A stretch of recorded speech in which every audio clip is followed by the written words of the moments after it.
We have another episode of Tailwind. Today we're joined by Troy Elmore out of the Houston area. Troy, tell us a little bit more about yourself.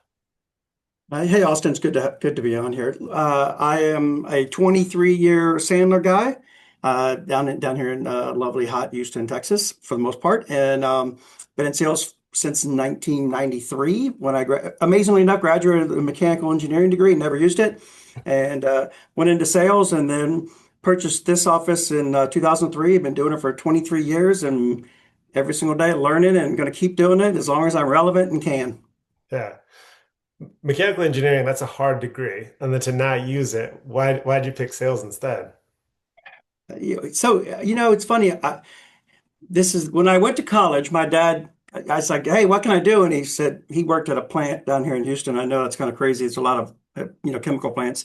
And he said, well, you could be like, there's five professions, Troy. You could be a banker, an engineer, an architect, a doctor, a lawyer, some version of those, or maybe accountant versus an architect. And I was like, I don't want to do any of those jobs. So I guess I'm pretty good in math. Engineer sounds pretty cool. I'll do that. So that's how I got going. And about 3 or 4 years in, I said, I don't want to be an engineer. I really want to be in sales. And there's this degree called industrial distribution, which is kind of half technical, half sales. And Mm. I said, hey, I want to switch my major. And he said, you can, but I'm not paying anymore if you do. So here's how I got the engineering degree. I went and got an MBA. That was much cooler than this, but that's how I got an engineering degree. Nice. Uh, so just the lack of knowing a whole hell of a lot what was out there back then. This is explaining why you have a very systematic, like process-oriented way of describing and visualizing things. That's connecting the dot real strong there. I like it a lot. Uh, Yes. cool. Yeah. So as we were discussing beforehand a little bit, we're really talking about this and the systematic nature of it. To do prospecting is really something that needs to be supported by three pillars. I know, I care, I can. Tell me a little bit more about those. Yeah, I think the premise today really, when it comes to I know I care and I can, comes really from leadership. And Mhm. what we find is that any successful strategy initiative, if you will, from a company has to have a lot of leadership, almost all in commitment, and they've got to do certain things. And if they don't do certain things, then these initiatives, especially these prospecting initiatives, they have a little bit of they get going, then they fade, or we always this too shall pass type scenario. So as Mhm. we go through this, I'll kind of walk through each one of these pillars, and I want people to think in terms of leadership and sales leadership. They are the difference maker in any initiative. And so Yeah. why do I call this an initiative? Because prospecting is the hard part. If it was all just about managing your existing accounts, well, heck, you don't have to do a whole lot. For salespeople love doing that. It's going after Yeah. new stuff that's hard. So maybe what we can do is we can start under the I know and kind of talk about what leadership needs to do there in that pillar, and then kind of go to the I care and I can. How's that sound? That sounds great. Okay, good deal. So imagine for a second you're a sales leader and you go to your team and you say, I know you guys have been super comfortable, enjoying life, taking care of your customers. That's what y'all love to do. But now I need a certain percentage of you guys to go call on people who are going to reject you, right? And Right. who are not going to be nice to you. And you need to go out and you need to get way out of your comfort zone and expand the heck out of it. And of course, the salespeople are like, what? Really? I mean, well, is this one of those kind of crazy way out strategy this is going to pass type scenario? And so the first pillar has to be what we call the why, or the I know. The salespeople have to understand, why are we sort of pursuing this strategy now when Mhm. what we've been doing before was working, right? In quotation marks. And so under the I know, they need to know, why are we doing this? So there's two categories under the I know, and it's one is a vision or a clear vision. So the leadership has to be able to say, look, we're going to go after these type of customers. Let's say your ICP, your ideal client profile. We're going to either go after these type of new ones, or we're going to expand this type of business. And the reason we're going to go after that is because either we've got some kind of new product or service that we really want to get to the market, or quite possibly, we want to go after that because when it comes to so you have a clear vision, you have a compelling reason. Maybe the compelling reason is that we're losing a lot of market share, or we have a certain product that maybe isn't as viable in the market, and so we got to get this new one out. So, like I had a software company I worked with one time, Hmm. and their particular software they had sold and managed forever, that thing was phasing out. It was phasing out, and so they weren't going to support it anymore. So they got this brand new enterprise version, and so the clear vision was we got to get our people onboarded onto this new version, and we also have to go sell new people on this new version. And the reason is because if we don't do it, one, we're losing market share to people who are going after our competition because our old stuff isn't that good. But number two is we're not going to support it. And so Hmm. you see how it's a clear vision and a real compelling reason. And so Yeah. as a salesperson, I can see why are we going out here to do this? Because if we don't, then our company is going to start to lose revenue, lose market share, and so on, right? Yeah. So I don't have a strong sales like background. I haven't been in it for like as many years as you have. This sounds like in other positions that I've been in my career where most change and initiatives fall apart because they yeah. come out with this and then they go, now go get after it and everything kind of crumbles. Is that kind of similar in the sales role or is it different? And I was just exposed to like, other aspects of the business. No, I think you're hitting it right on the money. I mean, I think these are why a lot of the change initiatives fail is because Mhm. we don't start as leadership. We don't say, here's a real good, compelling why if we keep doing what we're doing now, then Mhm. it's not our company's not going to be in the same position. It's going to hurt you, and so on. And so here's the clear vision is here's the direction we're heading, who we need to go after, or maybe it's a new customers, or maybe it's new logos, or maybe we need to expand certain types of business. Here's the clear vision of where we're going. And here's the compelling reason, the why we need to do it or we lose out, because that right there keeps it from being flavor of the month, right? Because a Yeah. lot of these change initiatives are flavor of the month. So that's Yes. the first sort of pillar is the help the salespeople know why we're doing it and where are we going. I hate to admit that I've definitely been in a role where leadership has failed to do that. And then I Mhm. was like, all right, I'm going to keep servicing my customers. And in about a month, all of that's going to change. And I'm not going to, done any effort towards it, but it won't matter because I haven't, Yeah, I haven't had to actually switch over because it is the flavor of the month. That's resonating with my experiences in the past. I hate to yeah, say it. You want to imagine yourself as always being the person who's like, hey, I'm part of the team. We're all rowing in the same direction. Let's get after it. But to your point, sometimes if you're constantly doing it, it's really hard to be like, but are we really doing this? Am I rowing in the same direction? Or if I just keep rowing my direction, we'll all end up in the same way anyhow. I like yes. that as a starting point for sure.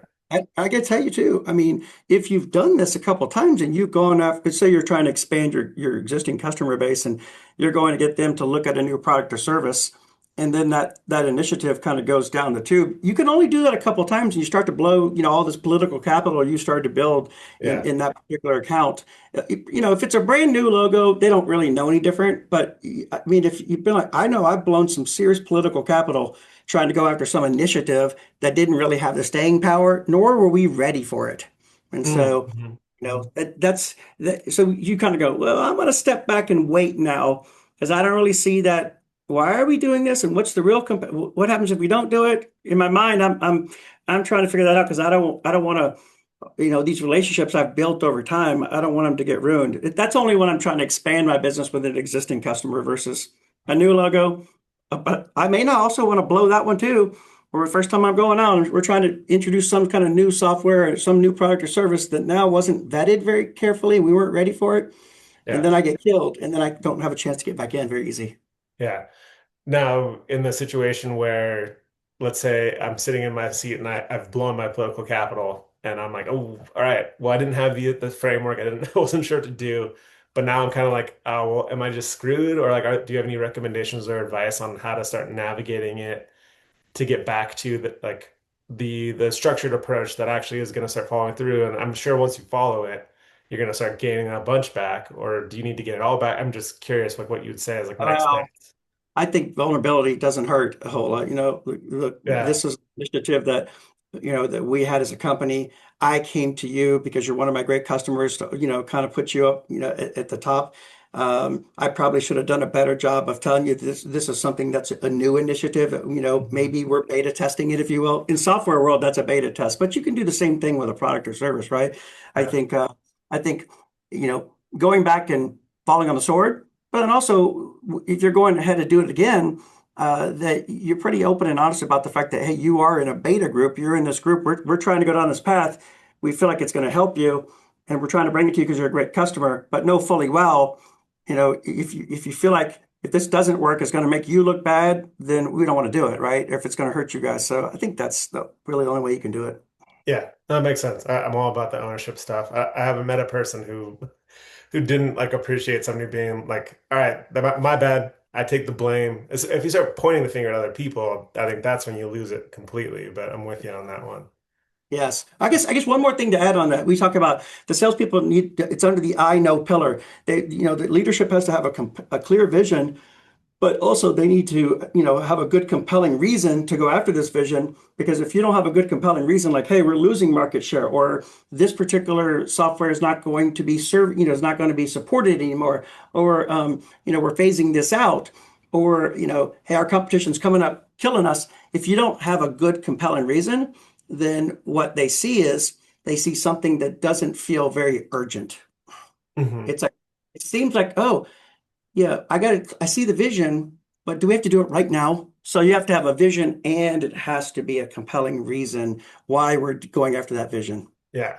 Yeah. Like, hey, I'm busy. I got a lot of stuff going on. Why should I deprioritize something that has been working Exactly. for me? Yeah, that makes a lot of Let's do sense. that next month. I got other stuff I got going on, right? Yeah. And next month always becomes a year later at some point if you let that kind of be there, which I think Right. kind of goes into the next pillar, which is the I care part of, Yes. okay, so now I conceptually understand, but why do I care about it at this moment in time? I, I conceptually understand why the company needs to do it, Yeah. where the company needs to go, and why that's a compelling reason for the company. Now, the next pillar is called the I care. So why should I care about what the company needs to do? Hmm. Why should I care? Because that's what you're saying the company is, but why does that matter to me? I know that seems selfish and we're like, oh, we're a team player and this and that, but there has to be something about, helping the salespeople realize why they should personally care. And so under those pillars, in order to get it where the salespeople tend to have something in it for them, you have what we call leaders have to demonstrate commitment. So you have a leaders demonstrate commitment, and you also have the WIFM principle. And so I'll explain what that both those are.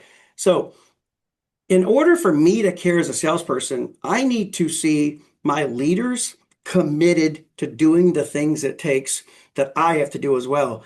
Does that mean that they have, that they're going to be picking up the phone and making dials with me? Maybe, maybe not. But they, if you do get meetings and conversations, they better be available for them. They need to be Yeah. available to debrief them. If you're going through training, they need to go through it with you. It's not a leader support you. They have to be all in with you because you're gauging why should I care? Because my leaders care because they are busy, right? Your sales leadership, I mean, talk about a thankless job sometimes. And the sales leaders they got so much stuff going on. And I know they're super busy because they're managing a bunch of people because you know how it is. Sometimes it's a glorified babysitter job. Not Yeah. always, but it can be.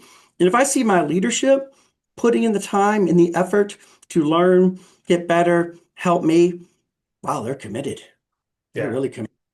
This is important because they wouldn't be putting that time in if they weren't. So that's under the I care. Leaders have to show all in commitment, not I support it. That doesn't mean that is, Yeah. I support it. You guys, okay, go, good job, right? Yeah. Get after it. Yeah, get after it. But it could be as like, they're staying late. They're doing stuff they don't normally do. They're giving up some of their own personal time and they're reprioritizing things. And I could see that and go, hmm, maybe I should care because they're caring a lot, right? And then the other piece of the I care is your leadership has to do a really good job of tying these new corporate goals, these new Hmm. company goals to the goals of the salesperson. Hmm. Okay. Because the salesperson is working for their personal goals. Now, you could say they work for money. Yeah, but money allows them to reach their goals. It allows them Yeah. go on vacations, to buy a home, to pay for college, to save for retirement, whatever they're trying to do. And so, if you're a leader and you don't understand that person's personal goals, because you guys have sat down and talked about them, and you haven't tied how those personal goals will be reachable through going and doing this corporate initiative, right? So you have to tie them together. Yeah. And if not, they won't be as motivated. They might do it because you're making them, but once you tie into, hey, I know you want to go on 4 vacations this year. If you go after this type of customer and we sell this type of stuff, and especially since your compensation is tied to that now, you'll be able to easily get that goal. And Yeah. so you see how that applies. So under the I care, leadership has to be all in committed, and they also have to be able to link, personal goals to the corporate goals. And the personal goals better not be less than, if you will, right? If you have a corporate goal that says you got to find this many new customers, and your personal goal is, well, I don't need to make that much money because my goals aren't that high. You got to link that together and say, well, we got to work on, we got to figure something out because they're not aligned. As long as the personal goals and the amount of money you need to make is higher than what the corporate goals are, then you're aligned. Yeah. You're aligned. Yeah. So I feel like that there's a through line between both of those for leadership specifically, which is has to be part of this pillar, where it's like you can show your commitment through accountability, like you're saying, like working hard, carving out time, maybe staying later. It does seem like, something that I've seen leaders in different positions fail at is then actually doing the hard part, which can be the tough conversations that go into accountability or even the goal setting and the pushing for alignment. And that also can be like, hey, look, if I'm in that second stage, I'm not sure if I believe in this initiative and I know that I'm watching my leader and they're not doing anything that shows me that they're going to hold me accountable, then I'm probably going, well, this isn't that serious. And just even the step of maybe not even staying later, but saying, we're going to sit down, we're going to lay out how we're aligned. I'm going to hold you accountable to that.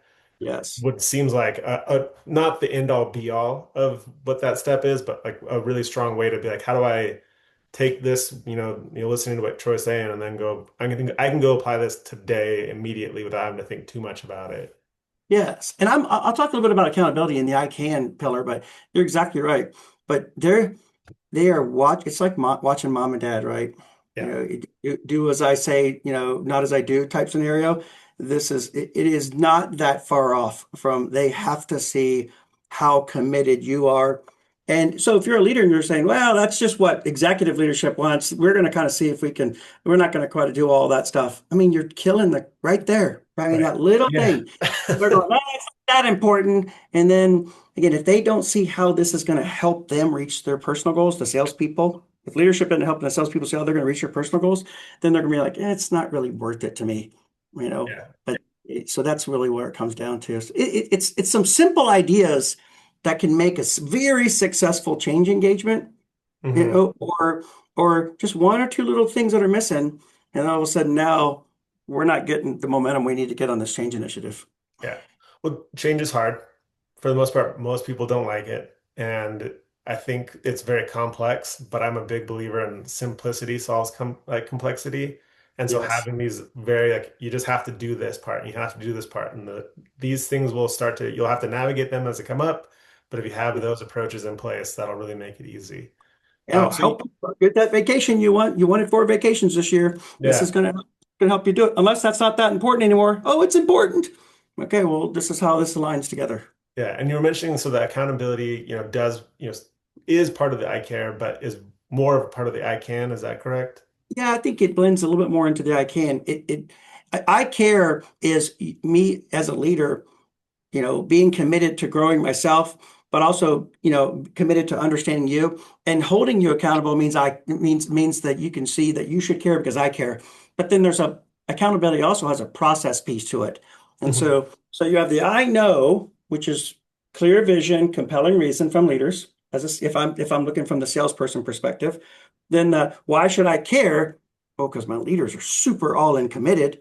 And also because this aligns perfectly with my personal goals. So that's why I care.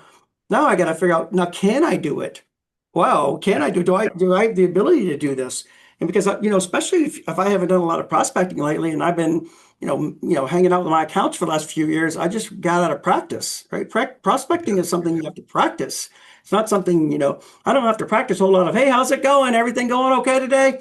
right? That's, but to make a cold call to somebody or to have a compelling, conversation, that takes practice, right? And so, Oh yeah. so this comes into the I can. And so under the I can is you have to give the salesperson, leaders have to give them the skill sets, the knowledge and the skill sets to be able to do it. And they also have to kind of help implement some systems so that it does, so it stays and it's Mhm. kind of repeatable, it's a repeatable thing. And so, the knowledge and the skills are maybe it's just some training. Right? I need to give my guys some training on how to, have conversations with people that maybe they don't know. Or if they're at a trade show, if they're making a cold call, if they're sending emails, they need some skill sets. It's the things that you guys have talked with other Sandler guys about, like how do I break patterns? How do I set the expectations? How do I reduce anxiety? How do I have a compelling, 30-second commercial with pain points? And then how do I, dig in a little bit farther and get a call to action? Or if I don't get anything there, how can I kind of, how can I come back and use certain, techniques to, even though they didn't tell me they had a challenge now, but maybe to kind of come back and end around and see if they have a challenge. So those are all techniques that I need to learn. I need to practice.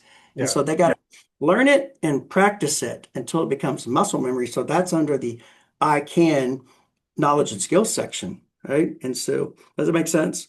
Yeah, that makes a lot of sense. Yeah. And then So so you said there's the learning how to do it and then the systems to support it. You can tell me a little bit more about the systems of support. It's great to have the technique, but if you never practice it, if you're not held accountable, what's the point? Cool. yeah. So here, processes and systems are, there's so many things that you could have here. Yeah. There's leadership processes and systems, which could be as simple as that you're going to role play with them. You're going to observe. Technology makes it easy to observe a lot of prospecting nowadays in real time and or even Yeah. afterwards use AI. So I got to observe or at least get the data and I got to coach them. So there's a coaching piece. So from a leadership perspective, I got to put in the coaching piece. That's not just every once in a while, but this is an ongoing, maybe it's a once a week for 20 or 30 minutes coaching somebody. So that's one piece. Also, I have to put together what we call their cookbook, their behavior with accountability. And so that means who are they going to be reaching out to? How much are they reaching out? So it's a behavioral based thing. And then how do I hold them accountable? Now, there's a little bit of a secret here when it comes to processes and systems. The secret is that if you really want people to really not feel like you're micromanaging them, when you put together a behavioral cookbook, which is nothing more than what are the behaviors per day or per week with accountability, you build it with them. You build it with them. Mhm. You say, hey, what do you think? You know what the goals are because we just talked about it. You know what we have to accomplish. So what do you think as far as the behavior that you would think that you should be doing every single week? And then say, and also, how do you want to be held accountable? And so you could almost fill it out yourself as a leader and then get them to fill the same thing out. What are those top 3 or 4 behaviors that you think you should be doing? And then how do you want to be held accountable? I could do on my side, say, here's what I think the top 3 or 4 behaviors are. Here's how I think it makes sense to hold you accountable. And then we come back together and we build this mutual plan. And Mhm. then now it's your baby, not my baby. And so now I've built an accountability system that is something that you have ownership in versus me just shoving it down your throat. And Yeah, so I like the that. processes and systems are all about how do I, not after I've trained you, how do I coach you, what you've learned? How do we make sure we reinforce it? I'm constantly coaching you. And then how do we build mutual behavioral activities and a mutual cookbook? And so, on the salesperson side, me putting those things in place, it allows me to, over time, it's not like I'm going to get super success overnight. These things over time will start to get to a point where I will start to see success. And so, if I don't have processes and systems in place, a lot of salespeople just kind of willy-nilly things. And so you build them together. And it's coaching, behaviors, and coaching is different than putting behaviors in place. Coaching is here's what you learned. I'm gonna, you're really good at dribbling. You learned how to dribble. I'm gonna make you better. And Yeah. I'm going to talk to you about what you're seeing. And it's not even just coaching on the technique, it's coaching about what's going on in your head. It's called conceptual coaching too. So what were you thinking there? Right? Did you notice when you kind of went off the path? Yep. Tell me what was going through your head right then. What were you worried about, concerned about? If you remembered it but didn't do it, so you have conceptual coaching, you have technique or tactical coaching, you have holding them accountable through mutual behavioral plans and mutual accountability. If you do that over time, now you got a recipe for success. So even when you bring on new people, you can do the same thing. Yeah. And also there's another piece of processes and systems. It's how you measure success. Right. And so a lot of times, if we don't have the right KPIs in place when we're doing these things, salespeople will get to the point where they're like, oh, just, I just don't think I can get there. I just don't think I can get there. I just nothing's really working. But we're Yeah. measuring the wrong stuff. We're measuring like sales versus did you talk to the person? Okay. And from there, did you have a longer conversation? And did you book right then? And did you book a meeting? Those little mini successes Hmm. is what we're measuring, not these. Did you sell something? Worst question you could ask some salesperson. Right. Did you sell something today? No, it's all about the wins coming from these little micro steps, right? I got a hold of you. Oh, and you actually talked to me for 3 minutes. And then you were okay talking to me for 10 more minutes. And then we booked a conversation, booked an appointment that stuck. Right? Those are the KPIs you're looking at when you're prospecting and trying to develop change initiatives. Yeah, I got to imagine that at the very beginning of this change is when it's most fragile. And Mhm. then the sales, unless you're in a really insanely fast sales cycle, are going to be further out. And so if you're saying, hey, at the most fragile time, I'm going to be hassling people about something that's not even going to happen until 3, 6, 9 months later, it's just like, well, there's no way this is just going to be completely dissonant. You're not going to be able to keep both things in their head correct. They're like, well, wait a second. How am I supposed to change the way I am and expect the results that I know are 6 months away and keep Yes. moving forward? And then your head starts getting in the way. Yeah. And you know how that is, right? And so we need them to really understand, teach them the knowledge and skills, have a mutual accountability, coach them. But I really want them to have a mindset that, look, follow the process. It's about Mhm. the process. It's not about the outcome because they're always so worried about, the outcome is a distraction. And the outcome to most salespeople is, did I sell something? No, it's just, did you follow the process? We're going to coach to the process. Yeah. And, all these pillars have to be in place. If you don't have this last one, I can, your salesperson's going, this is not possible, or it's not effective, but something's not working. So why do I keep? I'm going to go back to what I was doing. Yeah. Right. Yeah. That makes perfect sense. Now, Yeah. if I have an initiative that I'm going to, do I build this initiative out the linear way that you're talking about? Is this something that I think about all three at the same time? It sounds like you have to have all three. That's non-negotiable, but do you try to bring them all together in one brainstorming session? Like, how do you go about setting this up So for yourself? that's a great, if I'm doing this and change initiative as a leader or a leadership team, I have to handle at least the first two buckets of the why are we doing this as a company, and why are we doing it now, which is your clear vision and compelling reason. And here's what happens if we don't do it. Then also I have to handle half of the I care bucket, which is what are we as leaders going to do to show all in commitment? And we have to Mhm. meet and discuss that and be on the same page and vet the whole thing out, argue, yell at each other, whatever we got to do. Yeah. Because when this stuff goes out to them, they're like the kids waiting for mom and dad to say, I don't know. It's like, like I got four daughters and they are very, very good at trying to pit my wife and I against each other. Yeah. Okay. So, and they've learned and they've, as they've gotten older, one's 21. I have a set of triplets that are 17. And, they'll tell me now, they're like, Dad, here's how we did it. I'm like, oh, you guys are geniuses. And I'm a little pissed at the same time, but mine, like, you can't fault. Like, yeah, Yeah. this is what you say, this is what mom would say. And in fact, we knew we got to the point where if they were getting upset with us, whenever I'd say, well, but what did your mom? Who cares what mom said? Or, hey, we're not doing that because mom and I have agreed this. Then they all get back to, here's how it's a bunch of sales team. It's a sales team, right? All four of them get back together and they're like, Yeah. damn it, usual stuff's not working. What else Yeah. can we throw at this? Because we don't want to do this differently in our house. We like what we're doing now. We don't want to get off our phones. We don't want to change. We don't want to go meet new people, do this. all right, how can we, what can we throw at them now? So, but if my wife and I have already done the, here's why we're doing this as a family. Here's Hmm. the reason, here's where we want to go. Here's the reason we're doing it now. And here's what your mom and I are going to do to show our commitment. And we've already discussed this. We're on the same page. That's where you got to start. Yeah, that makes sense. And So, we've talked about this, through the lens of prospecting. However, is there anything you would change if you have a different initiative, or is this, hey, I'm a sales leader, I can apply this framework to whatever differences I want to change. Maybe we're not doing as much margin cutting. Maybe we're not doing trial periods anymore. Maybe we're not, and there's just you can take this and apply that to any other spot that you're trying to make a difference.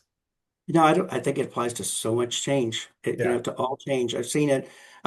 We had a client one time where it wasn't all about prospecting because they kind of had leads, if you will, that come to them. Yeah. But they had a huge sales team. I say huge, it was a few hundred people. And it was a big monster change to go from what they were doing now to something new, especially a new sales process. And so we drove it from top down where the head, the head of sales and marketing had to have a clear vision and a compelling reason. And then we got with the leadership team and we said, here's what the clear vision and the compelling reason is. Let's vet it out. Do you guys believe that? Do y'all see it? And Mhm. then we talked as a leadership team, how are we going to demonstrate commitment? And it took a few years to start to try to transform this thing, but it has transformed nicely. You could do it with CRM implementation. You could do it with, bringing a new process in, on the ops side. It's all about how do we get real change and then not just change for a little bit, but just it's almost culturally, right? And so how do Yeah. we change culturally? CRM is a big change, a cultural change, if anybody's ever tried that one before, or a piece of stuff. Obviously, a piece of software is a big cultural change. It can be. Yeah, yeah. It definitely is. And if you treat it Yeah. as if it's not, then you're not doing the three steps that you're talking about here. You're not putting together three pillars. Yes. Steps isn't doing justice. All right. I wanna respect your calendar, so I want to wind this down a little Yeah. bit. But before I let you go, what would be the final summation, the final thing that you'd want people to like, if they're gonna walk away with one thing or just like one idea, what would it be? Yeah, I think if you're a sales leader or a leader in general, it doesn't have to be a sales leader. Um, I think you don't take when you know you're about to bring your people and expand their comfort zone or turn the the old phrase used to be move their cheese, if you will. But Mhm. don't don't do it sort of half-cocked or half-hearted. Really think about the why behind it and then how you're going to be committed. So I think if you can do that, you're miles ahead. If you're a salesperson, or a person who's this change is about to happen, I think you can ask some critical questions like, why, hey, we're doing this, and I'm open to what you guys are doing, but help me understand kind of why we're doing that as a company and what's the reason we're doing it now, and let's talk about how we are all committed.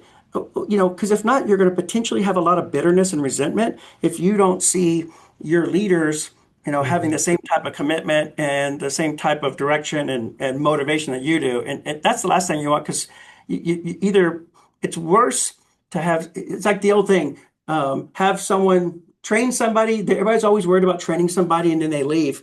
But not training them or having someone who's unmotivated, it's worse when they stay. And so Yeah. I think as a salesperson, it's okay to ask the right, or as a person and you have a change, it's okay to ask the right questions about what are we doing, why are we doing it, but not from a viewpoint of I ain't changing, but hey, help me understand it. But as a leader, realize that's what everybody's doing behind the scenes because it rarely does someone like change. And if they like it too much, they probably need medicine, right? Because they Yeah. love too much change. And that's another, we don't have 2 hours to discuss that. We'll do it on another podcast. Yes, absolutely. Yeah. So, but I appreciate I hope this wasn't too complex. I want people to be able to get some value out of it. But if they can just remember as a leader, you got to help your people realize the why are they doing it, the I know, help them, understand why they should care, the I care, and then help them realize that they can do it by the I can. You do it, and we can share the visual if you want, but you can do those things. You're well on your way to a change initiative that has a hell of a chance of being super successful. Yeah, we can definitely make sure to include the visual for a reference point. But I think this is fantastic. I think you're right. It is complex, but the way you laid it out makes it consumable and something that people could sit down and put some effort in, doable. Yes, great deal. Thank you, Austin, for All having me. right. I appreciate it. Troy, I really appreciate you.